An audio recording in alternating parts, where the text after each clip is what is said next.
ਸਤਿ ਸ਼੍ਰੀ ਅਕਾਲ ਵਿਦਿਆਰਥੀਓ। ਮਾਰਕਸਵਾਦ ਦੇ ਸੰਬੰਧ ਦੇ ਵਿੱਚ ਅੱਜ ਅਸੀਂ ਸੈਕਿੰਡ ਵੀਡੀਓ, ਪਹਿਲੀ ਵੀਡੀਓ ਦੀ ਕੰਟੀਨਿਊਟੀ ਦੇ ਵਿੱਚ ਅਸੀਂ ਸੈਕਿੰਡ ਵੀਡੀਓ ਕਰਾਂਗੇ। ਸੋ ਇੱਕ ਵਾਰੀ ਫਿਰ ਤੁਹਾਨੂੰ ਕਹਿਣਾ ਚਾਹੁੰਦੀ ਹਾਂ ਕਿ ਚੈਨਲ ਨੂੰ ਸਬਸਕ੍ਰਾਈਬ ਕਰੋ ਤਾਂ ਜੋ ਸਮੇਂ-ਸਮੇਂ ਤੇ ਜਿਹੜੀਆਂ ਨਵੀਆਂ ਵੀਡੀਓਜ਼ ਪੈ ਰਹੀਆਂ ਨੇ ਉਹ ਤੁਸੀਂ ਉਹਦੇ ਨਾਲ ਅਪਡੇਟ ਹੋ ਸਕੋ ਤੇ ਮੈਕਸਿਮਮ ਜਿੰਨਾ ਹੋ ਸਕਦਾ ਹੈ ਲਾਈਕ ਕਰੋ, ਸ਼ੇਅਰ ਕਰੋ, ਠੀਕ ਹੈ, ਔਰ ਆਪਣੀ ਪੜ੍ਹਾਈ ਨੂੰ ਬੜੀ ਅੱਛੀ ਤਰੀਕੇ ਨਾਲ ਕੰਟੀਨਿਊ ਰੱਖੋ। ਪਹਿਲੀ ਵੀਡੀਓ ਦੇ ਵਿੱਚ ਬੱਚੇ ਆਪਾਂ ਗੱਲ ਕਰ ਰਹੇ ਸੀਗੇ ਭੌਤਿਕ ਦਵੰਦਵਾਦ ਦੀ। ਮੈਂ ਤੁਹਾਨੂੰ ਦੱਸਿਆ ਸੀ ਔਰ ਮੈਨੂੰ ਲੱਗਦਾ ਸੀ ਐਂਡ ਕੀਤਾ ਸੀਗਾ ਮੋਬਾਈਲ ਦੇ ਉੱਤੇ ਆ ਕੇ ਕਿ ਫਿਰ ਮੋਬਾਈਲ ਆਇਆ। ਜਦੋਂ ਮੋਬਾਈਲ ਆਇਆ ਕਹਿੰਦੇ ਹੁਣ ਇਹਦੇ ਤੋਂ ਇਹ ਵੀ ਪਤਾ ਲੱਗ ਸਕਦਾ ਹੈ ਕਿ ਬੰਦਾ ਕਿੱਥੇ ਹੈ। ਉਹ ਤੁਸੀਂ ਦੇਖੋ ਅੱਜ ਕੱਲ੍ਹ ਤੁਸੀਂ ਈਮੇਲ ਭੇਜੋ, ਕੁਝ ਭੇਜੋ, ਕਿੰਨਾ ਕੁਝ। ਇੱਕ ਹੋਰ ਮੈਂ ਤੁਹਾਨੂੰ ਗੱਲ ਦੱਸਣਾ ਚਾਹੁੰਦੀ ਹਾਂ, ਜਦੋਂ ਅਸੀਂ ਛੋਟੇ ਸੀ ਮੈਨੂੰ ਯਾਦ ਹੈ ਤੇ ਕਹਿੰਦੇ ਮੈਨੂੰ ਮੇਰਾ ਬ੍ਰਦਰ ਦੱਸਣ ਲੱਗਿਆ ਕਿ ਇੱਕ ਡੱਬਾ ਹੈ, ਰੇਡੀਓ ਹੁੰਦੇ ਸੀ ਉਦੋਂ ਘਰਾਂ 'ਚ। ਰੇਡੀਓ ਹੁਣ ਤਾਂ ਰੇਡੀਓ ਤੁਹਾਨੂੰ ਅੱਧਿਆਂ ਤਾਂ ਰੇਡੀਓ ਵੀ ਨਹੀਂ ਸ਼ਾਇਦ ਪਤਾ ਹੋਣਾ, ਪਰ ਰੇਡੀਓ ਹੁੰਦੇ ਸੀ। ਉਸ ਤੋਂ ਬਾਅਦ ਮੇਰਾ ਬ੍ਰਦਰ ਮੈਨੂੰ ਇੱਕ ਦਿਨ ਦੱਸਣ ਲੱਗਿਆ, ਉਹ ਵੀ ਛੋਟਾ ਜਿਹਾ ਸੀ, ਕਿ ਮੈਂ ਪੰਜਾਬ ਗਿਆ ਸੀ। ਪੰਜਾਬ ਮੈਂ ਦੇਖਿਆ ਇੱਕ ਡੱਬਾ ਹੈ, ਉਹਦੇ 'ਚ ਫੋਟੋ ਆਉਂਦੀ ਹੈ। ਅਸੀਂ ਕਿਹਾ ਫੋਟੋ ਕਿੱਦਾਂ ਆਉਂਦੀ ਹੈ? ਕਹਿੰਦਾ ਗਾਣੇ ਵੀ ਆਉਂਦੇ ਹੈ, ਫਿਲਮਾਂ ਵੀ ਆਉਂਦੀਆਂ, ਫੋਟੋ ਵੀ ਆਉਂਦੀ ਹੈ, ਆਵਾਜ਼ ਤਾਂ ਆਉਂਦੀ, ਫੋਟੋ ਵੀ ਆਉਂਦੀ। ਕੀ ਹੋਇਆ? ਮਨੁੱਖ ਨੇ ਰੇਡੀਓ ਤੋਂ ਬਾਅਦ ਕਿਹਦੀ ਕਾਢ ਕੱਢੀ? ਟੈਲੀਵਿਜ਼ਨ ਦੀ ਕਾਢ ਕੱਢੀ। ਜੇ ਮਨੁੱਖ ਦਾ ਵਿਚਾਰ ਆਇਆ ਤਾਂ ਮਨੁੱਖ ਨੇ ਟੈਲੀਵਿਜ਼ਨ ਦੀ ਕਾਢ ਕੱਢੀ।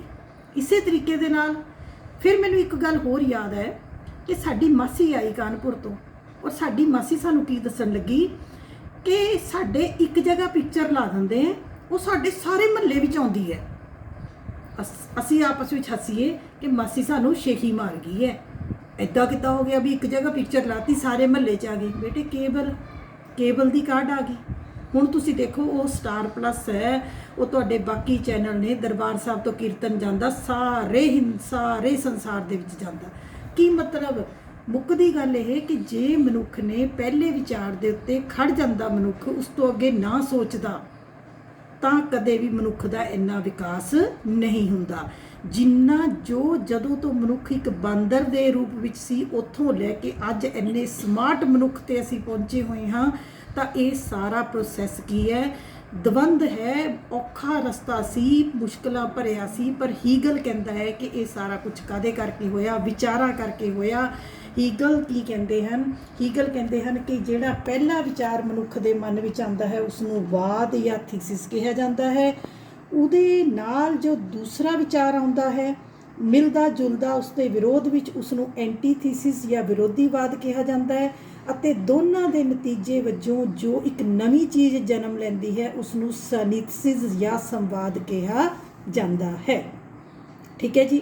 ਇਹ ਪਰ ਹੀਗਲ ਮੰਨਦੇ ਹਨ ਕਿ ਇਹ ਵਿਰੋਧੀਵਾਦ ਤੇ ਸੰਵਾਦ ਕਾਹਦੇ ਕਰਕੇ ਹੁੰਦਾ ਹੈ? ਵਿਚਾਰਾਂ ਕਰਕੇ ਹੁੰਦਾ ਹੈ।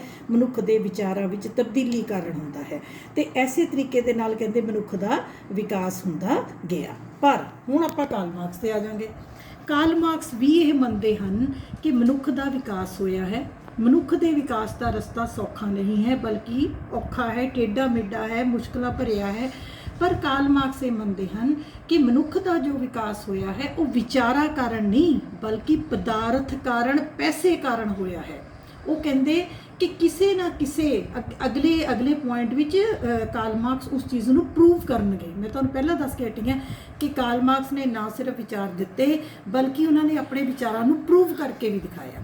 ਸੋ ਕਾਰਲ ਮਾਰਕਸ ਕਹਿੰਦੇ ਕਿ ਹਰੇਕ ਚੀਜ਼ ਦੇ ਪਿੱਛੇ ਪੈਸਾ, ਧਨ, ਪਦਾਰਥ, ਕਈ ਨਾਮ ਲੈਂਦੇ ਨੇ ਉਹ, ਪੈਸਾ, ਧਨ, ਪਦਾਰਥ, ਭੌਤਿਕ, ਕਹਿੰਦਾ ਇਹ ਅਵਸਥਾਵਾਂ ਨੇ ਜਿਨ੍ਹਾਂ ਕਰਕੇ ਮਨੁੱਖ ਦਾ ਵਿਕਾਸ ਹੋਇਆ ਹੈ। ਉਹ ਕਹਿੰਦੇ ਪੈਸੇ ਕਾਰਨ, ਭੌਤਿਕ ਅਵਸਥਾਵਾਂ ਕਾਰਨ, ਪਦਾਰਥ ਕਾਰਨ ਮਨੁੱਖ ਦਾ ਵਿਕਾਸ ਹੋਇਆ ਹੈ।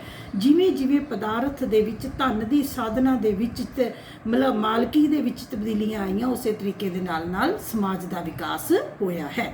ਸੋ ਤੁਹਾਡੇ ਲਈ ਸੌਖਾ ਕੁਐਸਚਨ ਇੱਕ ਬਣ ਜਾਂਦਾ ਹੈ, ਹੀਗਲ ਅਤੇ ਕਾਰਲ ਮਾਰਕਸ ਦੇ ਦਵੰਦਵਾਦ ਵਿੱਚ ਕੀ ਫਰਕ ਹੈ? ਤੁਸੀਂ ਕਹਿਣਾ ਹੈ ਕਿ ਹੀਗਲ ਦਾ ਦਵੰਦਵਾਦ ਸਾਰੇ ਵਿਕਾਸ ਦਾ ਕਾਰਨ ਵਿਚਾਰਾਂ ਨੂੰ ਮੰਨਦਾ ਹੈ, ਜਦੋਂ ਕਿ ਕਾਰਲ ਮਾਰਕਸ ਦਾ ਦਵੰਦਵਾਦ ਸਾਰੇ ਵਿਕਾਸ ਦਾ ਕਾਰਨ ਮਨੁੱਖ ਦੇ ਪਦਾਰਥੀ ਹਿੱਤਾਂ ਨੂੰ ਜਾਂ ਪਦਾਰਥ ਨੂੰ ਜਾਂ ਧਨ ਨੂੰ ਮੰਨਦੇ ਹਨ। ਕਾਰਲ ਮਾਰਕਸ ਵੀ ਇਸ ਤਰ੍ਹਾਂ ਐਗਜ਼ਾਮਪਲ ਦਿੰਦੇ ਨੇ। ਉਹ ਕਹਿੰਦੇ ਕਿ ਜਿਸ ਤਰ੍ਹਾਂ ਅਸੀਂ ਧਰਤੀ ਦੇ ਵਿੱਚ ਇੱਕ ਬੀਜ ਪਾਇਆ, ਜੇ ਬੀਜਵਾਦ ਹੈ ਤਾਂ ਬੀਜ ਤੋਂ ਕੀ ਬਣਿਆ? ਪੌਦਾ ਬਣਿਆ। ਪੌਦਾ ਉਹਦਾ ਵਿਰੋਧੀਵਾਦ ਹੈ। ਪੌਦੇ ਉੱਤੇ ਕੀ ਹੈ? ਫਲ ਲੱਗਿਆ। ਫਲ ਤੋਂ ਫਿਰ ਬੀਜ ਆਏ, ਫਿਰ ਉਹ ਬੀਜ, ਉਹਨਾਂ ਬੀਜਾਂ ਦੇ ਨਾਲ ਕਿੰਨੇ ਹੀ ਹੋਰ ਫਸਲਾਂ ਉਗਾਈਆਂ ਜਾ ਸਕੀਆਂ, ਕਿੰਨੇ ਹੀ, ਉਹ ਅੱਗੇ ਤੋਂ ਅੱਗੇ ਜੋ ਪ੍ਰੋਸੈਸ ਚੱਲਦਾ ਹੈ ਉਸ ਨੂੰ ਕਾਰਲ ਮਾਰਕਸ ਕਿਸ ਦਾ ਨਾਮ ਦਿੰਦੇ ਹਨ? ਦਵੰਦਾਤਮਕ ਭੌਤਿਕਵਾਦ ਦਾ ਨਾਮ ਦਿੰਦੇ ਹਨ। ਥੋੜਾ ਜਿਹਾ ਲਿਖਣ 'ਚ ਤੁਹਾਨੂੰ, ਮੈਨੂੰ ਪਤਾ ਹੈ ਮੁਸ਼ਕਿਲ ਆਏਗੀ, ਸੋ ਮੈਂ ਫਿਰ ਵੀ ਤੁਹਾਨੂੰ ਇੱਕ ਵਾਰੀ ਤੁਸੀਂ ਪੌਜ਼ ਕਰਕੇ ਸੁਣ ਲੈਣਾ। ਤੁਸੀਂ ਇਹਦਾ ਜਦੋਂ ਵੀ ਇਹਦਾ ਆਨਸਰ ਲਿਖਣਾ ਹੈ, ਤੁਸੀਂ ਬਹੁਤਾ ਲੰਬਾ ਚੌੜਾ ਨਹੀਂ ਲਿਖਣਾ। ਜਿੰਨੀਆਂ ਐਗਜ਼ਾਮਪਲਸ ਮੈਂ ਤੁਹਾਨੂੰ ਦਿੱਤੀਆਂ ਨੇ, ਸਮਝਾਉਣ ਲਈ ਦਿੱਤੀਆਂ ਨੇ, ਤੁਸੀਂ ਸਿਰਫ ਇਹ ਲਿਖਣਾ ਹੈ ਕਿ ਮਨੁੱਖ ਦਾ ਦਵੰਦ ਦਾ ਮਤਲਬ ਹੁੰਦਾ ਹੈ ਟੇਢਾ ਮੇਢਾ ਜਾਂ ਮੁਸ਼ਕਲਾਂ ਭਰਿਆ। ਮਨੁੱਖ ਦੇ ਵਿਕਾਸ ਦਾ ਰਸਤਾ ਸਿੱਧਾ ਨਾ ਹੋ ਕੇ ਬਲਕਿ ਮੁਸ਼ਕਲਾਂ ਭਰਿਆ ਹੈ। ਠੀਕ ਹੈ, ਕਾਰਲ ਮਾਰਕਸ ਤੋਂ ਪਹਿਲਾਂ ਦਵੰਦ ਦਾ ਵਿਚਾਰ ਹੀਗਲ ਨੇ ਦਿੱਤਾ। ਹੀਗਲ ਦੇ ਵਿਚਾਰ ਅਨੁਸਾਰ ਵਿੱਚ ਮਨੁੱਖ ਦੇ ਵਿਚਾਰਾਂ ਕਾਰਨ ਮਨੁੱਖ ਦਾ ਵਿਕਾਸ ਹੋਇਆ ਹੈ। ਪਹਿਲੇ ਵਿਚਾਰ ਨੂੰ ਵਾਦ, ਦੂਸਰੇ ਨੂੰ ਵਿਰੋਧੀਵਾਦ, ਦੋਨਾਂ ਦੇ ਨਤੀਜੇ ਤੋਂ ਬਾਅਦ ਇੱਕ ਨਵਾਂ ਵਿਚਾਰ ਜੋ ਜਨਮ ਆਇਆ ਉਸ ਨੂੰ ਸੰਵਾਦ ਕਿਹਾ ਜਾਂਦਾ ਹੈ। ਉਹ ਸੰਵਾਦ ਦੇ ਉੱਤੇ ਗੱਲ ਨਹੀਂ ਖੜੀ ਹੋਗੀ ਬੇਟੇ, ਕੁਝ ਦੇਰ ਬਾਅਦ ਉਸ ਸੰਵਾਦ ਦੇ ਖਿਲਾਫ ਇੱਕ ਹੋਰ ਵਿਚਾਰ ਜਨਮ ਲੈ ਲੇਗਾ, ਤਾਂ ਹੀ ਵਿਕਾਸ ਹੋਇਆ ਹੈ। ਜੇ ਆਪਾਂ ਇੱਕ ਚੀਜ਼ ਤੇ ਖੜ ਜਾਈਏ ਵੀ ਬਸ ਭਾਈ ਮੈਨੂੰ ਤਾਂ ਹੋਰ ਕੁਝ ਨਹੀਂ ਚਾਹੀਦਾ, ਬਸ ਸੈਟੀਸਫਾਈਡ ਹੈ, ਤਾਂ ਕਦੇ ਵੀ ਤੁਹਾਡਾ ਵਿਕਾਸ ਨਹੀਂ ਹੋ ਸਕਦਾ। ਪਰ ਜਿਹੜਾ ਕਾਰਲ ਮਾਰਕਸ ਹੈ ਉਹ ਵੀ ਇਹੀ ਮੰਨਦੇ ਹਨ, ਪਰ ਕਾਰਲ ਮਾਰਕਸ ਸਾਰੇ ਵਿਕਾਸ ਦਾ ਕਾਰਨ ਕਿਸ ਨੂੰ ਮੰਨਦੇ ਹਨ? ਪਦਾਰਥ ਨੂੰ ਮੰਨਦੇ ਹਨ। ਇਹਨੂੰ ਉਹ ਨਾਮ ਦਿੰਦੇ ਹੈ ਭੌਤਿਕ ਦਵੰਦਵਾਦ ਦਾ ਸਿਧਾਂਤ। ਸੋ ਆਈ ਥਿੰਕ ਥੋੜਾ ਜਿਹਾ ਟਫ ਜ਼ਰੂਰ ਹੈ, ਪਰ ਇਹ ਤੁਹਾਨੂੰ, ਮੈਨੂੰ ਲੱਗਦਾ ਹੈ ਕਿ ਸਮਝ ਆ ਗਿਆ ਹੋਏਗਾ। ਠੀਕ ਹੈ, ਅੱਗੇ ਬੱਚੇ ਆਪਾਂ ਗੱਲ ਕਰਾਂਗੇ ਇਤਿਹਾਸ ਦੀ ਪਦਾਰਥਵਾਦੀ ਵਿਆਖਿਆ। ਸੈਕਿੰਡ ਪੁਆਇੰਟ ਹੈ ਮੈਟੀਰੀਅਲਿਸਟਿਕ ਇੰਟਰਪ੍ਰੀਟੇਸ਼ਨ ਆਫ ਹਿਸਟਰੀ। ਤੁਹਾਡੀ ਕਈ ਕਿਤਾਬਾਂ ਦੇ ਵਿੱਚ ਇਤਿਹਾਸ ਦੀ ਭੌਤਿਕਵਾਦੀ ਵਿਆਖਿਆ ਅੱਖਰ ਵੀ ਹੋਏਗਾ। ਡਰ ਨਹੀਂ ਜਾਣਾ ਵੀ ਮੈਡਮ ਨੇ ਤਾਂ ਪਦਾਰਥਵਾਦੀ ਕਰਾਇਆ ਸੀ, ਭੌਤਿਕਵਾਦੀ ਅੱਖਰ ਵੀ ਹੋ ਸਕਦਾ ਹੈ। ਠੀਕ ਹੈ, ਇਤਿਹਾਸ ਦੀ ਭੌਤਿਕਵਾਦੀ ਵਿਆਖਿਆ। ਹੁਣ ਦੇਖੋ ਅੱਖਰ ਦੇਖਣੇ ਹੈ, ਕਿਉਂਕਿ ਮੈਂ ਤਕਰੀਬਨ ਜਦੋਂ ਪੋਲੀਟੀਕਲ ਸਾਇੰਸ ਕਰਵਾਉਂਦੀ ਹਾਂ ਤਾਂ ਬੇਟੇ ਮੈਂ ਕੋਸ਼ਿਸ਼ ਕਰਦੀ ਹਾਂ ਕਿ ਬੱਚਿਆਂ ਨੂੰ ਪੰਜਾਬੀ ਦੇ ਸਰਲ ਅਰਥ ਦੀ ਤਰ੍ਹਾਂ ਅੱਖਰ ਸਮਝਾਏ ਜਾਣ। ਇਤਿਹਾਸ ਦੀ ਗੱਲ ਕਰ ਰਿਹਾ ਕਾਰਲ ਮਾਰਕਸ, ਇਤਿਹਾਸ ਦੀ। ਕਾਰਲ ਮਾਰਕਸ ਕਹਿੰਦੇ ਹਨ ਕਿ ਇਤਿਹਾਸ, ਅੱਜ ਤੱਕ ਦਾ ਜੋ ਇਤਿਹਾਸ ਹੈ ਉਹਦੇ ਪਿੱਛੇ ਵੀ ਕਿਹੜੀ ਸ਼ਕਤੀ ਕੰਮ ਕਰ ਰਹੀ ਹੈ? ਪਦਾਰਥ। ਪਦਾਰਥ ਮੈਨੇ ਧਨ, ਪੈਸਾ, ਭੌਤਿਕ ਅਵਸਥਾਵਾਂ, ਇਹ ਸਾਰੇ ਅੱਖਰ ਇੱਕ ਨੇ। ਬਸ ਤੁਸੀਂ ਹਾਲੇ ਇੰਨਾ ਦੇਖੋ, ਇਹਨੂੰ ਹਾਲੇ ਤੁਸੀਂ ਨਹੀਂ ਦੇਖਣਾ। ਠੀਕ ਹੈ, ਇਹ ਜਦੋਂ ਨਾਲ ਆਏਗਾ ਮੈਂ ਤੁਹਾਨੂੰ ਦੱਸਾਂਗੀ। ਹਾਂਜੀ ਬੇਟੇ, ਕਾਰਲ ਮਾਰਕਸ ਨੇ ਕੀ ਕਿਹਾ? ਉਹ ਕਹਿੰਦੇ ਕਿ ਮਨੁੱਖ ਦੇ ਇਤਿਹਾਸ ਦੇ ਵਿੱਚ ਅੱਜ ਤੱਕ, ਜਦੋਂ ਤੋਂ ਮਨੁੱਖ ਧਰਤੀ ਤੇ ਆਇਆ ਉਦੋਂ ਤੋਂ ਲੈ ਕੇ ਹੁਣ ਤੱਕ, ਕਹਿੰਦਾ ਜੋ ਕੁਝ ਵੀ ਘਟਨਾਵਾਂ ਵਾਪਰੀਆਂ ਹਨ, ਵਾਪਰ ਰਹੀਆਂ ਹਨ ਜਾਂ ਆਉਣ ਵਾਲੇ ਸਮੇਂ ਵਿੱਚ ਵਾਪਰਨਗੀਆਂ, ਤਿੰਨ ਗੱਲਾਂ, ਵਾਪਰ ਗਈਆਂ, ਵਾਪਰ ਰਹੀਆਂ ਹਨ ਜਾਂ ਆਉਣ ਵਾਲੇ ਸਮੇਂ ਵਿੱਚ, ਕਹਿੰਦਾ ਜੋ ਕੁਝ ਵੀ ਹੋਏਗਾ। ਜੇ ਅਸੀਂ ਕਹਿੰਦਾ ਮਨੁੱਖ ਦੇ ਟੋਟਲ ਇਤਿਹਾਸ ਨੂੰ ਦੇਖੀਏ ਤਾਂ ਕਾਰਲ ਮਾਰਕਸ ਕੀ ਕਹਿੰਦੇ ਨੇ? ਉਹਦੇ ਪਿੱਛੇ ਕਾਰਨ ਕੀ ਹੈ? ਪਦਾਰਥ, ਪੈਸਾ, ਭੌਤਿਕ ਸਾਧਨ। ਕਾਰਲ ਮਾਰਕਸ ਕਹਿੰਦੇ ਨੇ ਕਿ ਹੋਰ ਇਤਿਹਾਸ ਕੁਝ ਨਹੀਂ ਹੈ। ਇਤਿਹਾਸ ਕੀ ਹੈ? ਭੌਤਿਕ ਅਵਸਥਾਵਾਂ ਦਾ ਨਤੀਜਾ ਹੈ। ਕਾਰਲ ਮਾਰਕਸ ਇੱਥੋਂ ਤੱਕ ਕਹਿੰਦੇ ਨੇ, ਦੇਖੋ ਜਿਵੇਂ ਆਪਾਂ ਪੜ੍ਹਦੇ ਹਾਂ ਇਤਿਹਾਸ ਵਿੱਚ, ਰਾਣੀ ਝਾਂਸੀ ਨੇ ਸਾਹਸ ਦੇ ਨਾਲ ਆਪਣੀ ਅਣਖ ਦੇ ਲਈ ਯੁੱਧ ਕੀਤਾ, 4 ਸਾਹਿਬਜ਼ਾਦਿਆਂ ਨੇ ਕੁਰਬਾਨੀ ਦਿੱਤੀ, ਭਗਤ ਸਿੰਘ ਨੇ ਫਾਂਸੀ ਦਾ ਫੰਦਾ। ਕਾਰਲ ਮਾਰਕਸ ਨਹੀਂ ਮੰਨਦੇ। ਕਾਰਲ ਮਾਰਕਸ ਪਿਆਰ ਨੂੰ ਨਹੀਂ ਮੰਨਦੇ, ਕੁਰਬਾਨੀ ਨੂੰ ਨਹੀਂ ਮੰਨਦੇ, ਦੇਸ਼ ਭਗਤੀ ਨੂੰ ਨਹੀਂ ਮੰਨਦੇ, ਜਜ਼ਬੇ ਨੂੰ ਨਹੀਂ ਮੰਨਦੇ, ਕੁਛ ਨਹੀਂ ਇਤਿਹਾਸ ਵਿੱਚ ਕਿਸੇ ਗੱਲ ਦੇ ਲਈ ਉਹ ਕਿਸੇ ਹੋਰ ਕਾਰਨ ਨੂੰ ਜ਼ਿੰਮੇਵਾਰ ਨਹੀਂ ਸਮਝਦੇ। ਉਹ ਇੱਕੋ ਇੱਕ ਗੱਲ ਨੂੰ ਜ਼ਿੰਮੇਵਾਰ ਸਮਝਦੇ। ਉਹ ਕਹਿੰਦੇ ਮਨੁੱਖ ਦੇ ਇਤਿਹਾਸ ਵਿੱਚ ਜੋ ਵੀ ਹੋਇਆ ਹੈ, ਹੋ ਰਿਹਾ ਹੈ ਜਾਂ ਆਉਣ ਵਾਲੇ ਸਮੇਂ ਵਿੱਚ ਜੋ ਵੀ ਹੋਏਗਾ, ਉਹਦੇ ਪਿੱਛੇ ਕੇਵਲ ਇੱਕੋ ਕਾਰਨ ਹੁੰਦਾ ਹੈ, ਉਹ ਹੈ ਪੈਸਾ। ਜਿਵੇਂ ਆਪਾਂ ਪੰਜਾਬੀ 'ਚ ਅਸੀਂ ਆਮ ਤੌਰ ਦੇ ਉੱਤੇ ਤੁਸੀਂ ਸੁਣਿਆ ਹੈ ਕਿ ਲੜਾਈ ਦੇ 3 ਕਾਰਨ ਹੁੰਦੇ ਨੇ, ਜਰ, ਜੋਰੂ, ਜ਼ਮੀਨ। ਜਾਂ ਤਾਂ ਜ਼ਮੀਨ ਕਰਕੇ ਲੜਾਈ ਹੈ, ਜਾਂ ਜੋਰੂ ਕਰਕੇ, ਔਰਤਾਂ ਕਰਕੇ ਲੜਾਈ ਹੈ, ਈਰਖਾ ਕਰਕੇ ਲੜਾਈ ਹੈ। ਪਰ ਨਹੀਂ, ਕਾਰਲ ਮਾਰਕਸ ਕਹਿੰਦੇ ਨੇ ਕਿ ਨਹੀਂ, ਸਿਰਫ ਇਤਿਹਾਸ ਦੇ ਵਿੱਚ ਇੱਕੋ ਇੱਕ ਕਾਰਨ ਹੁੰਦਾ ਹੈ, ਉਹ ਹੈ ਪੈਸਾ। ਇੱਥੋਂ ਤੱਕ ਕਿ ਕਾਰਲ ਮਾਰਕਸ ਕੀ ਕਹਿੰਦੇ ਨੇ? ਉਹ ਕਹਿੰਦੇ ਜਿਸ ਦੇਸ਼ ਦਾ ਆਰਥਿਕ ਢਾਂਚਾ ਜਿੱਦਾਂ ਦਾ ਹੋਏਗਾ, ਆਰਥਿਕ ਢਾਂਚਾ ਮੈਨੇ ਜਿਸ ਦੇਸ਼ ਦਾ ਪੈਸੇ ਵੱਲੋਂ ਆਰਥਿਕ ਢਾਂਚਾ ਜਿਵੇਂ ਦਾ ਹੋਏਗਾ, ਉਸ ਦੇਸ਼ ਦਾ ਸਮਾਜਿਕ ਢਾਂਚਾ, ਰਾਜਨੀਤਿਕ ਢਾਂਚਾ, ਸਾਰੇ ਢਾਂਚੇ ਕਹਿੰਦੇ ਉਹਦੇ ਅਨੁਸਾਰ ਬਦਲਣਗੇ। ਕਾਫੀ ਹੱਦ ਤੱਕ ਕਾਰਲ ਮਾਰਕਸ ਠੀਕ ਵੀ ਲੱਗਦੇ ਨੇ। ਜਿਵੇਂ ਅਸੀਂ ਪੰਜਾਬੀ 'ਚ ਇੱਕ ਕਹਾਵਤ ਕਹਿੰਦੇ ਆ, ਕਹਿੰਦੇ ਜਿਹਦੀ ਕੋਠੀ ਦਾਣੇ ਉਹਦੇ ਕਮਲੇ ਵੀ ਸਿਆਣੇ। ਹੁਣ ਮੰਨ ਲਓ ਇੱਕ ਬੰਦਾ ਬਿਲਕੁਲ ਵਿਚਾਰਾ ਗਰੀਬ ਹੈ, ਬੁਰਾ ਹਾਲ ਹੈ, ਪਿੰਡ 'ਚ ਰਹਿ ਰਿਹਾ, ਕਿਤੇ ਉਹਦੇ ਕੋਲ ਕੁਝ ਨਹੀਂ ਹੈ।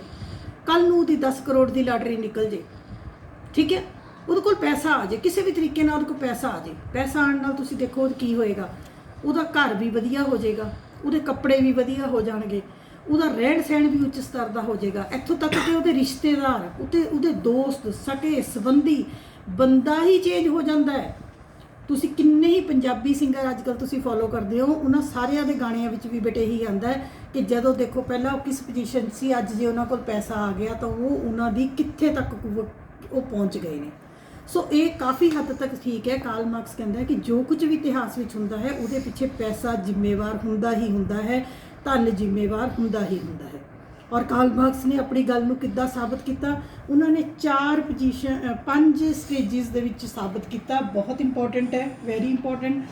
ਪਹਿਲੀ ਸਟੇਜ ਹੈਗੀ ਹੈ ਏਜ ਆਫ ਪ੍ਰਿਮਿਟਿਵ। ਏਜ ਆਫ ਪ੍ਰਿਮਿਟਿਵ ਜਿਹਨੂੰ ਪੰਜਾਬੀ 'ਚ ਤੁਸੀਂ ਲਿਖ ਲਓ ਆਦਮ ਅਵਸਥਾ। ਆਦਮ ਅਵਸਥਾ ਕਿਹੜੀ ਸੀ ਬੇਟੇ? ਜਦੋਂ ਮਨੁੱਖ ਜੰਗਲਾਂ ਵਿੱਚ ਰਹਿੰਦਾ ਸੀ, ਮਨੁੱਖ ਕੋਲ ਖਾਣ ਲਈ ਕੁਝ ਨਹੀਂ ਸੀ, ਮਨੁੱਖ ਫਲ ਖਾਂਦਾ ਸੀ, ਫੁੱਲ ਖਾਂਦਾ ਸੀ, ਪੱਤੇ ਖਾਂਦਾ ਸੀ, ਮਨੁੱਖ ਕੋਲ ਕੋਈ ਜ਼ਮੀਨ ਜਾਇਦਾਦ ਨਹੀਂ ਸੀ, ਮਨੁੱਖ ਦਾ ਕੋਈ ਘਰ ਨਹੀਂ ਸੀ, ਮਨੁੱਖ ਕੋਲ ਕੋਈ ਕੱਪੜੇ ਨਹੀਂ ਸੀ, ਮਨੁੱਖ ਦੀ ਕੋਈ ਜਾਇਦਾਦ ਨਹੀਂ ਸੀ। ਉਸ ਅਵਸਥਾ ਨੂੰ ਕਹਿੰਦੇ ਆਦਮ ਅਵਸਥਾ। ਕਾਰਲ ਮਾਰਕਸ ਕਹਿੰਦਾ ਉਦੋਂ ਕੀ ਸੀਗਾ, ਕੋਈ ਉੱਚਾ ਨਹੀਂ ਸੀ, ਕੋਈ ਨੀਵਾਂ ਨਹੀਂ ਸੀ, ਕੋਈ ਅਮੀਰ ਨਹੀਂ ਸੀ, ਕੋਈ ਗਰੀਬ ਨਹੀਂ ਸੀ, ਕੋਈ ਪੂੰਜੀਪਤੀ ਨਹੀਂ ਸੀ, ਕੋਈ ਮਜ਼ਦੂਰ ਨਹੀਂ ਸੀ, ਸਾਰੇ ਇਕੱਠੇ ਇੱਕੋ ਤਰ੍ਹਾਂ ਰਹਿੰਦੇ ਸਨ। ਕੋਈ ਝਗੜਾ ਵੀ ਨਹੀਂ ਸੀ। ਕਾਰਲ ਮਾਰਕਸ ਕਹਿੰਦਾ ਕੋਈ ਝਗੜਾ ਹੀ ਨਹੀਂ ਸੀਗਾ। ਉਸ ਤੋਂ ਬਾਅਦ ਕੀ ਹੋਇਆ? ਏਜ ਆਫ ਸਲੇਵਰੀ, ਦਾਸਤਾ ਦਾ ਯੁੱਗ, ਗੁਲਾਮੀ ਦਾ ਯੁੱਗ। ਕਾਰਲ ਮਾਰਕਸ ਕਹਿੰਦਾ ਫਿਰ ਕੀ ਹੋਇਆ ਕਿ ਮਨੁੱਖ ਨੇ, ਜਦੋਂ ਤੁਸੀਂ ਸੁਣਿਆ ਹੋਣਾ ਵੀ ਮਨੁੱਖ ਨੇ ਅੱਗ ਦੀ ਖੋਜ ਕੀਤੀ, ਫਿਰ ਕਿਸੇ ਮਨੁੱਖ ਦੇ ਧਰਤੀ ਦੇ ਵਿੱਚ ਬੀਜ ਪੈ ਗਿਆ ਤੇ ਉੱਥੇ ਬੂਟੇ ਉੱਗੇ ਆਏ ਤੇ ਉਹਨੂੰ ਪਤਾ ਲੱਗ ਗਿਆ ਕਿ ਹੁਣ ਅੰਨ ਪੈਦਾ ਹੋਣਾ ਸ਼ੁਰੂ ਹੋ ਸਕਦਾ ਹੈ, ਧਰਤੀ 'ਚੋਂ ਅੰਨ ਉਗਾਇਆ ਜਾ ਸਕਦਾ ਹੈ। ਕਹਿੰਦਾ ਜਦੋਂ ਮਨੁੱਖ ਦੇ ਅੰਦਰ ਇਹ ਲਾਲਸਾ ਆ ਗਈ ਤਾਂ ਮਨੁੱਖ ਨੇ ਕੀ ਕੀਤਾ? ਧਰਤੀ ਦੇ ਟੁਕੜਿਆਂ ਦੇ ਉੱਤੇ ਕਬਜ਼ਾ ਕਰਨਾ ਸ਼ੁਰੂ ਕਰ ਦਿੱਤਾ। ਉਹਦੇ ਨਾਲ ਕੀ ਹੋਇਆ? ਜਿਨ੍ਹਾਂ ਕੋਲ ਧਰਤੀ ਦਾ ਵੱਡਾ ਭਾਗ ਆ ਗਏ ਉਹ ਮਾਲਕ ਬਣ ਗਏ, ਜਿਨ੍ਹਾਂ ਕੋਲ ਧਰਤੀ ਨਹੀਂ ਸੀ ਉਹ ਕੀ ਬਣ ਗਏ? ਉਹਨਾਂ ਦੇ ਗੁਲਾਮ ਬਣ ਗਏ ਅਤੇ ਉਹਨਾਂ ਦੇ ਖੇਤਾਂ ਵਿੱਚ ਕੰਮ ਕਰਨ ਲੱਗ ਗਏ। ਕਾਰਲ ਮਾਰਕਸ ਕਹਿੰਦਾ ਧਨ ਦੇ ਆਉਣ ਨਾਲ, ਜ਼ਮੀਨ ਦੇ ਕਨਸੈਪਟ ਦੇ ਆਉਣ ਦੇ ਨਾਲ ਮਨੁੱਖ ਦੇ ਵਿੱਚ ਊਚ ਨੀਚ ਸ਼ੁਰੂ ਹੋ ਗਈ, ਅਮੀਰ ਗਰੀਬ ਦਾ ਪਾੜਾ ਸ਼ੁਰੂ ਹੋ ਗਿਆ। ਡੰਗਰਾਂ ਦੇ ਲੋਕੀ ਪਹਿਲਾਂ ਡੰਗਰ ਪਾਲਣੇ ਸ਼ੁਰੂ ਕਰਤੇ, ਲੋਕਾਂ ਨੇ ਪਸ਼ੂ ਪਾਲਣੇ ਸ਼ੁਰੂ ਕਰਤੇ। ਜਿਨ੍ਹਾਂ ਕੋਲ ਜ਼ਿਆਦਾ ਪਸ਼ੂ ਹੁੰਦੇ ਸਨ ਉਹ ਅਮੀਰ ਬਣ ਗਏ, ਜਿਨ੍ਹਾਂ ਕੋਲ ਪਸ਼ੂ ਨਹੀਂ ਸੀ ਉਹ ਵਿਚਾਰੇ ਉਹਨਾਂ ਦਾ ਕੂੜਾ ਕਰਕਟ ਚੱਕਦੇ ਸੀ, ਉਹ ਕੀ ਬਣ ਗਏ? ਗਰੀਬ ਬਣ ਗਏ। ਉਸ ਤੋਂ ਅਗਲੀ ਅਵਸਥਾ ਮਾਰਕਸ ਦੱਸਦਾ ਹੈ ਏਜ ਆਫ ਫਿਊਡਲਿਜ਼ਮ, ਸਾਮੰਤਵਾਦੀ ਵਿਵਸਥਾ। ਕਾਰਲ ਮਾਰਕਸ ਕਹਿੰਦਾ ਫਿਰ ਕੀ ਹੋਇਆ? ਕੁਝ ਲੋਕਾਂ ਨੇ ਧਰਤੀ ਦੇ ਵੱਡੇ ਟੁਕੜਿਆਂ ਦੇ ਉੱਤੇ ਅਧਿਕਾਰ ਕਰ ਲਿਆ, ਵੱਡੇ ਜਿਨ੍ਹਾਂ ਕੋਲ ਬਹੁਤ ਜ਼ਮੀਨਾਂ ਆ ਗਈਆਂ ਉਹ ਜ਼ਗੀਰਦਾਰ ਬਣ ਗਏ, ਸਾਮੰਤ ਬਣ ਗਏ। ਤੇ ਜਿਨ੍ਹਾਂ ਕੋਲ ਵਿਚਾਰਿਆਂ ਕੋਲ ਜ਼ਮੀਨ ਨਹੀਂ ਸੀ ਉਹ ਕਾਮੇ ਬਣ ਗਏ, ਮਜ਼ਦੂਰ ਬਣ ਗਏ ਅਤੇ ਉਹਨਾਂ ਦੇ ਖੇਤਾਂ ਵਿੱਚ ਕੰਮ ਕਰਨ ਲੱਗ ਗਏ। ਕਾਰਲ ਮਾਰਕਸ ਕਹਿੰਦਾ ਇੱਥੇ ਆ ਕੇ ਸਮਾਜ 2 ਭਾਗਾਂ ਵਿੱਚ ਵੰਡਿਆ ਗਿਆ, ਭੂਮੀ ਦੇ ਮਾਲਕ ਅਤੇ ਭੂਮੀਹੀਣ। ਭੂਮੀ ਦੇ ਮਾਲਕ ਜਿਨ੍ਹਾਂ ਕੋਲ ਜ਼ਮੀਨ ਦਾ ਵੱਡਾ ਹਿੱਸਾ ਸੀ, ਜ਼ਗੀਰਦਾਰ। ਭੂਮੀਹੀਣ ਜਿਨ੍ਹਾਂ ਕੋਲ ਬਿਲਕੁਲ ਜ਼ਮੀਨ ਨਹੀਂ ਸੀ, ਜੋ ਦੂਜੇ ਦੀ ਜ਼ਮੀਨ 'ਤੇ ਕੰਮ ਕਰਕੇ ਆਪਣਾ ਗੁਜ਼ਾਰਾ ਕਰਦੇ ਸਨ।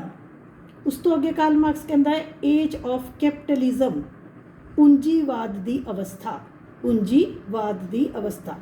ਇਸ ਅਵਸਥਾ 'ਚ ਕਾਰਲ ਮਾਰਕਸ ਕੀ ਕਹਿੰਦਾ ਹੈ ਕਿ ਹੌਲੀ ਹੌਲੀ ਕੀ ਹੋਇਆ, ਜਿਨ੍ਹਾਂ ਕੋਲ ਪਿੰਡਾਂ ਵਿੱਚ ਵੱਡੀਆਂ ਜ਼ਮੀਨਾਂ ਸਨ, ਜ਼ਮੀਨ ਦੇ ਮਾਲਕ ਸਨ, ਜ਼ਗੀਰਦਾਰ ਸਨ, ਉਹਨਾਂ ਨੇ ਸ਼ਹਿਰਾਂ ਵਿੱਚ ਆ ਕੇ ਉਦਯੋਗ ਸਥਾਪਿਤ ਕਰ ਲਏ, ਫੈਕਟਰੀਆਂ ਸਥਾਪਿਤ ਕਰ ਲਈਆਂ ਅਤੇ ਉਹ ਕੀ ਬਣ ਗਏ? ਪੂੰਜੀਪਤੀ ਬਣ ਗਏ। ਔਰ ਜਿਹੜੇ ਇੱਥੇ ਭੂਮੀਹੀਣ ਮਜ਼ਦੂਰ ਉਹਨਾਂ ਦੇ ਖੇਤਾਂ ਵਿੱਚ ਕੰਮ ਕਰਦੇ ਸਨ ਉਹ ਕਿੱਥੇ ਆ ਗਏ? ਉਹ ਉਹਨਾਂ ਦੀ ਫੈਕਟਰੀਆਂ ਦੇ ਵਿੱਚ ਆ ਕੇ ਮਜ਼ਦੂਰ ਦੇ ਰੂਪ ਵਿੱਚ ਕੰਮ ਕਰਨ ਲੱਗੇ। ਤੁਸੀਂ ਆਪਣੇ ਪਿੰਡਾਂ ਵਿੱਚ ਆਲੇ ਦੁਆਲੇ ਦੇਖੋ, ਤੁਹਾਨੂੰ ਇਹ ਗੱਲ ਠੀਕ ਲੱਗੇਗੀ। ਤੁਸੀਂ ਦੇਖੋ ਜਿਨ੍ਹਾਂ ਲੋਕਾਂ ਕੋਲ ਜ਼ਮੀਨਾਂ ਸੀ ਅੱਜ ਉਹਨਾਂ ਦੀਆਂ ਜ਼ਮੀਨਾਂ ਸਰਕਾਰ ਨੇ ਖਰੀਦ ਲੀਆਂ, ਉਹਨਾਂ ਨੇ ਸ਼ੋਅਰੂਮ ਖਰੀਦ ਲਏ, ਉਹਨਾਂ ਨੇ ਫੈਕਟਰੀਆਂ ਖਰੀਦ ਲੀਆਂ। ਅਤੇ ਜਿਹੜੇ ਪਿੰਡਾਂ ਦੇ ਲੋਕ ਪਹਿਲੇ ਆਪਣੇ ਪਿੰਡ ਦੇ ਵਿੱਚ ਹੀ ਭੂਮੀ 'ਤੇ ਕੰਮ ਕਰਦੇ ਸੀ ਉਹ ਮੁੰਡੇ, ਉਹ ਬੱਚੇ ਹੁਣ ਕਿੱਥੇ ਆ ਗਏ? ਸ਼ਹਿਰਾਂ ਦੇ ਵਿੱਚ ਆ ਕੇ ਫੈਕਟਰੀਆਂ ਦੇ ਵਿੱਚ ਕੰਮ ਕਰਨ ਲੱਗ ਪਏ, ਕਾਮੇ ਬਣ ਗਏ, ਕੀਰਤੀ ਬਣ ਗਏ, ਮਜ਼ਦੂਰ ਬਣ ਗਏ। ਕਾਰਲ ਮਾਰਕਸ ਦੀ ਤੁਸੀਂ ਚੀਜ਼ ਦੇਖੋ ਕੀ ਦੱਸਣਾ ਚਾਹ ਰਿਹਾ। ਉਹ ਕਹਿੰਦਾ ਇਤਿਹਾਸ ਵਿੱਚ ਇੱਦਾਂ ਪਰਿਵਰਤਨ ਹੋਇਆ, ਪਰ ਕਾਹਦੇ ਕਰਕੇ ਹੋ ਰਿਹਾ? ਪੈਸੇ ਕੋਲ। ਇੱਥੇ ਪੈਸਾ ਕੁਛ ਨਹੀਂ ਸੀ, ਕੋਈ ਆਪਣਾ ਤੇਰੀ ਮੇਰੀ ਚੀਜ਼ ਨਹੀਂ ਸੀ, ਕੋਈ ਲੜਾਈ ਨਹੀਂ ਸੀ। ਇੱਥੇ ਆ ਕੇ ਜਦੋਂ ਮਨੁੱਖ ਕੋਲ ਜਾਇਦਾਦ ਦਾ ਕੰਸੈਪਟ ਆ ਗਿਆ, ਮਨੁੱਖ ਨੇ ਧਰਤੀ ਦੇ ਹਿੱਸਿਆਂ 'ਤੇ ਕਬਜ਼ਾ ਕੀਤਾ, ਪਸ਼ੂਆਂ 'ਤੇ ਕਬਜ਼ਾ ਕੀਤਾ, ਅਮੀਰ ਗਰੀਬ ਸ਼ੁਰੂ ਹੋ ਗਏ। ਜ਼ਿਆਦਾ ਜ਼ਮੀਨ ਵਾਲੇ ਅਤੇ ਜ਼ਮੀਨਹੀਨ ਵਾਲੇ, ਉਹ ਅਲੱਗ ਅਵਸਥਾ ਆ ਗਈ। ਫਿਰ ਅਮੀਰਾਂ ਲੋਕਾਂ ਨੇ ਫੈਕਟਰੀਆਂ ਪਾ ਲਈਆਂ, ਉਦਯੋਗ ਚਲਾ ਲਏ, ਸ਼ੋਅਰੂਮ ਖੋਲ੍ਹ ਲਏ, ਵੱਡੇ ਵੱਡੇ ਕੰਮ ਸ਼ੁਰੂ ਕਰ ਲਏ। ਬਾਕੀ ਜਿਹੜੇ ਸੀਗੇ ਉਹ ਵਿਚਾਰੇ ਉਹਨਾਂ ਦੇ ਆ ਕੇ ਕੰਮ ਮਜ਼ਦੂਰ ਕਿਰਤੀ ਬਣ ਕੇ ਕੰਮ। ਉਹ ਕਹਿੰਦਾ ਇਸ ਤਰੀਕੇ ਨਾਲ ਹੋਇਆ। ਇੱਥੇ ਤੱਕ ਤਾਂ ਤੁਹਾਨੂੰ ਸਭ ਨੂੰ ਤੁਸੀਂ ਐਗਰੀ ਕਰਦੇ ਹੋਣੇ, ਤੁਸੀਂ ਦੇਖਿਆ ਹੈ। ਅੱਗੇ ਦੇਖੋ, ਅਗਲੀ ਅਵਸਥਾ ਮਾਰਕਸ ਕਰਦਾ ਹੈ social revolution and establishment of socialist society, ਸਮਾਜਿਕ ਕ੍ਰਾਂਤੀ ਅਤੇ ਸਾਮਵਾਦੀ ਸਮਾਜ ਦੀ ਸਥਾਪਨਾ। ਇੱਥੇ ਆ ਕੇ ਕਾਰਲ ਮਾਰਕਸ ਕੀ ਵਿਚਾਰਧਾਰਾ ਦਿੰਦੇ ਹਨ। ਕਾਰਲ ਮਾਰਕਸ ਕਹਿੰਦੇ ਕਿ ਇੱਕ ਦਿਨ ਆਏਗਾ ਸਮਾਜ ਦੇ ਵਿੱਚ ਗਰੀਬ ਲੋਕ ਕ੍ਰਾਂਤੀ ਕਰ ਦੇਣਗੇ, ਠੀਕ ਹੈ, ਵਿਦਰੋਹ ਕਰ ਦੇਣਗੇ। ਕਿਹਦੇ ਖਿਲਾਫ? ਅਮੀਰਾਂ ਦੇ ਖਿਲਾਫ। ਤੇ ਅਮੀਰਾਂ ਨੂੰ ਖਤਮ ਕਰਕੇ ਸੋਸ਼ਲਿਸਟ ਸੁਸਾਇਟੀ ਮੈਨੇ ਸਾਮਵਾਦੀ ਸਮਾਜ, ਉਹ ਸਮਾਜ ਬਣ ਜਾਵੇਗਾ ਜਿਸ ਵਿੱਚ ਕੋਈ ਅਮੀਰ ਨਹੀਂ ਹੋਵੇਗਾ, ਕੋਈ ਗਰੀਬ ਨਹੀਂ ਹੋਵੇਗਾ, ਸਾਰੇ ਬਰਾਬਰ ਹੋਣਗੇ, ਸਭ ਨੂੰ ਬਰਾਬਰ ਮਾਲਕੀ ਹੋਵੇਗੀ, ਕਿਸੇ ਬੰਦੇ ਦੇ ਲਈ ਊਚ ਨੀਚ ਕੁਛ ਨਹੀਂ ਹੋਏਗੀ, ਨਾ ਕੋਈ ਮਾਲਕ ਹੋਏਗਾ ਨਾ ਕੋਈ ਨੌਕਰ ਹੋਏਗਾ। ਇਹ ਕਾਰਲ ਮਾਰਕਸ ਦੀ ਸੋਚ ਹੈ ਵੀ ਇੱਕ ਦਿਨ ਆਏਗਾ ਕਿੱਦਾਂ? ਕ੍ਰਾਂਤੀ ਦੇ ਨਾਲ, ਸੋਸ਼ਲ ਰੈਵੋਲੂਸ਼ਨ, ਸਮਾਜਿਕ ਕ੍ਰਾਂਤੀ। ਉਸ ਤੋਂ ਬਾਅਦ ਅਗਲੀ ਸਟੇਜ ਉਹ ਦੱਸਦੇ ਹੈ establishment of communist society. Establishment ਮੈਨੇ ਸਥਾਪਨਾ, ਕਮਿਊਨਿਸਟ ਸੁਸਾਇਟੀ ਦੀ, ਸਾਮਵਾਦੀ ਸਮਾਜ ਦੀ ਸਥਾਪਨਾ, ਸਾਮਵਾਦੀ ਸਮਾਜ ਦੀ ਸਥਾਪਨਾ।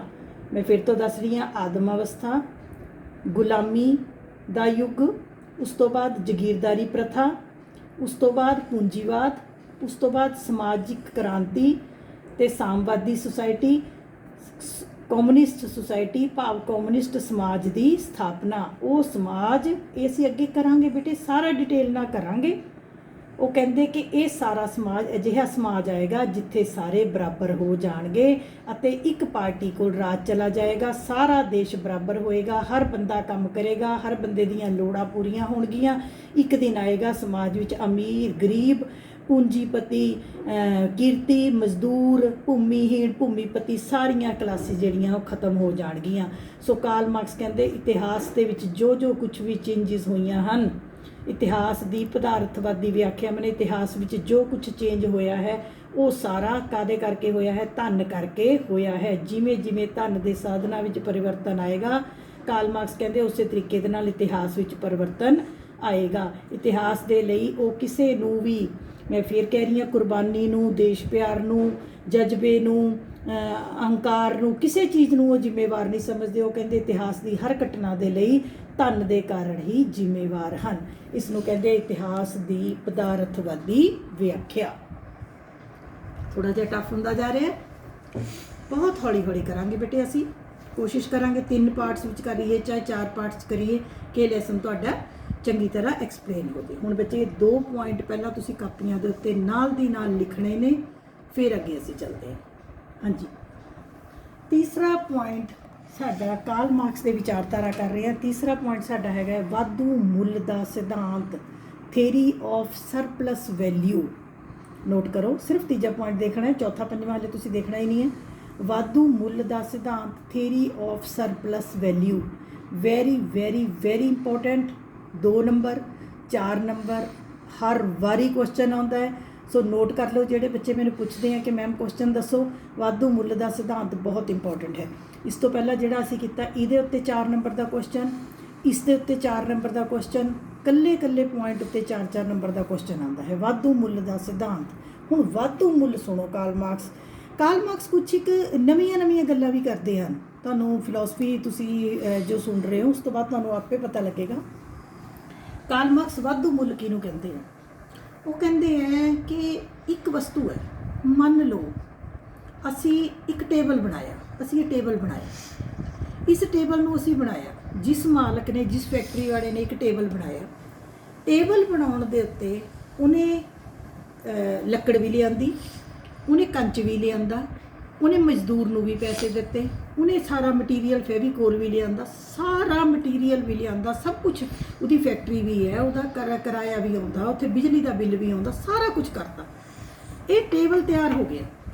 ਮੰਨ ਲਓ ਕਹਿੰਦਾ ਟੇਬਲ 200 ਰੁਪਏ ਦਾ ਤਿਆਰ ਹੋਇਆ। ਹੁਣ 200 ਦਾ ਤਿਆਰ ਹੋਇਆ ਤਾਂ ਵਿਕੇਗਾ ਕਿੰਨੇ ਦਾ?